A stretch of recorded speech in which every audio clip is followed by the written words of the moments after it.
Talking here to David Mayo from the Grand Rapids Press. Switching our focus over to boxing and the impending Mayweather-Pacquiao fight. Is that deal officially done, signed, sealed, and finished?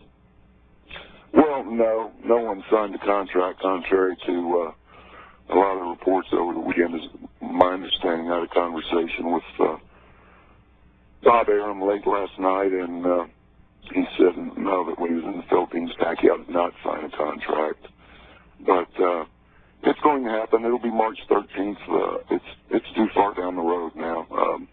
They'll do a 50-50 split, and they'll both end up walking away with $40 million or more when all the pay-per-view cuts are done, and we'll find out what happens in the ring March 13th somewhere.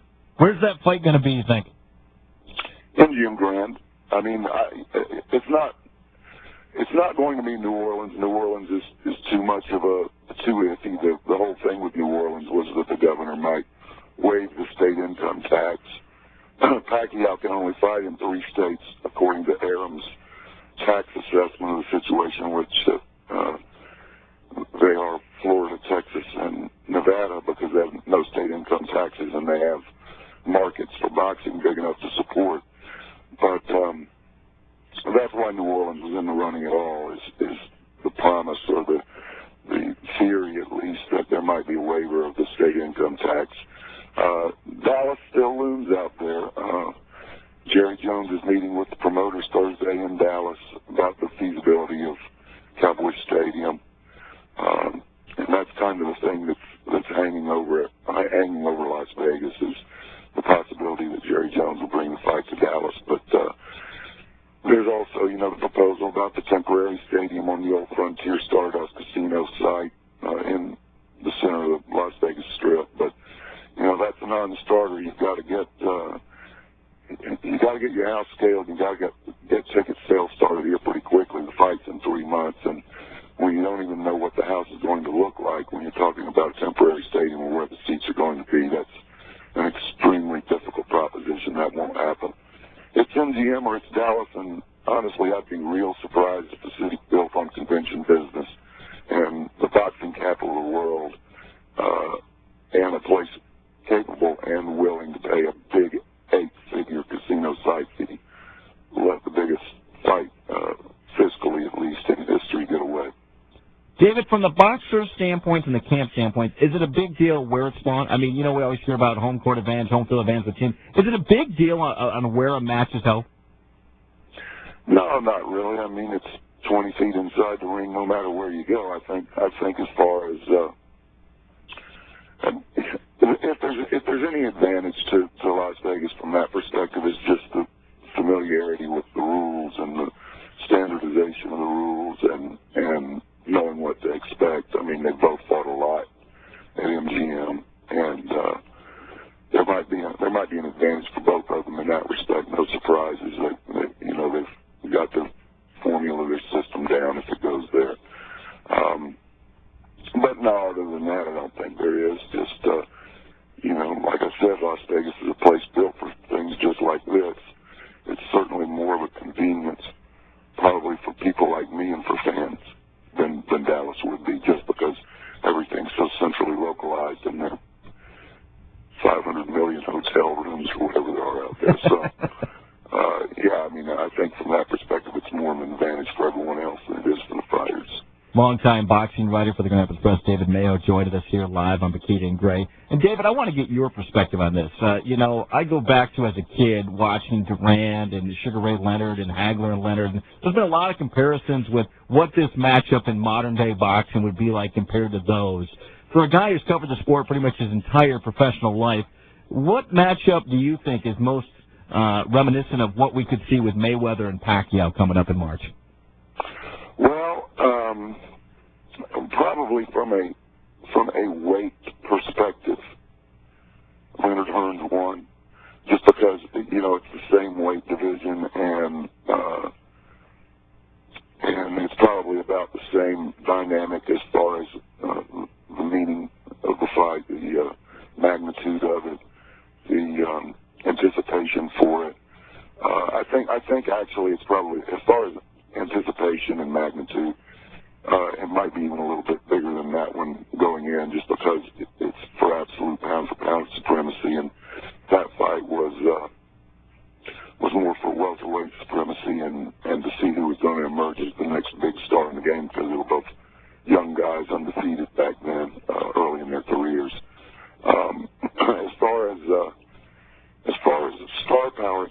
more akin to Leonard Hagler a few years later, just because those guys were further down the road and that fight had been anticipated so long, and they finally got it together. So I think those are the fights I would probably compare it to from a weight perspective. Leonard Hearns won, and from just the sheer magnitude of the fight, probably Leonard Hagler. Now, we've heard from a couple of people this morning, David, and do you agree with the analysis that this is finesse versus power?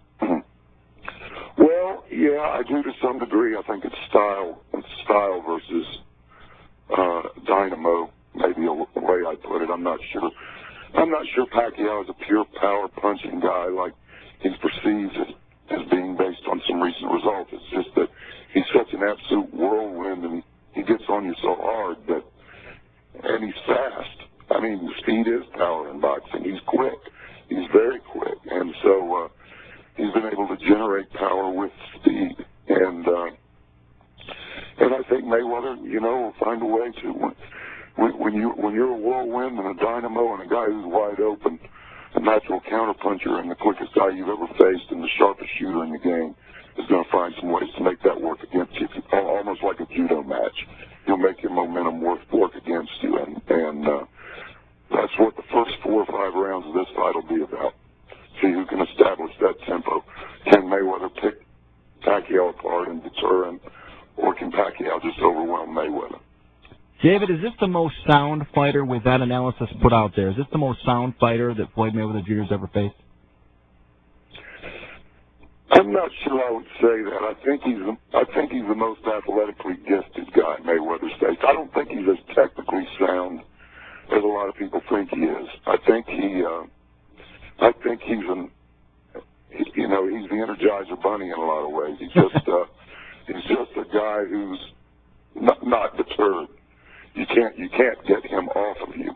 From a technical standpoint, no, I think Mayweather probably fought a number of guys who are more technically sound than Pacquiao.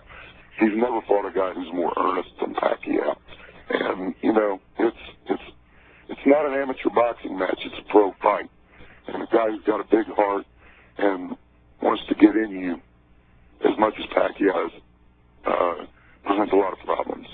So I think that's what Pacquiao is. I think he's I've used the words again, I'll use them again, dynamo whirlwind. That's what he is. David Mayo, final question, David. This has been big for the sport of boxing and its fans to have this matchup happen.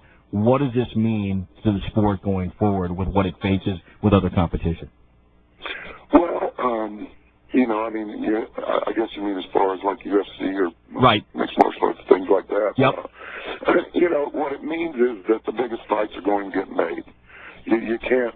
It's not that period in the 80s and 90s and maybe even to some extent at the beginning of this decade where guys would wait around. The last time there was a fight of this magnitude that could have been made and didn't get made was the De La Hoya Trinidad rematch, because Arum and King fought and they bickered and they fought and they bickered and they just never got the fight together.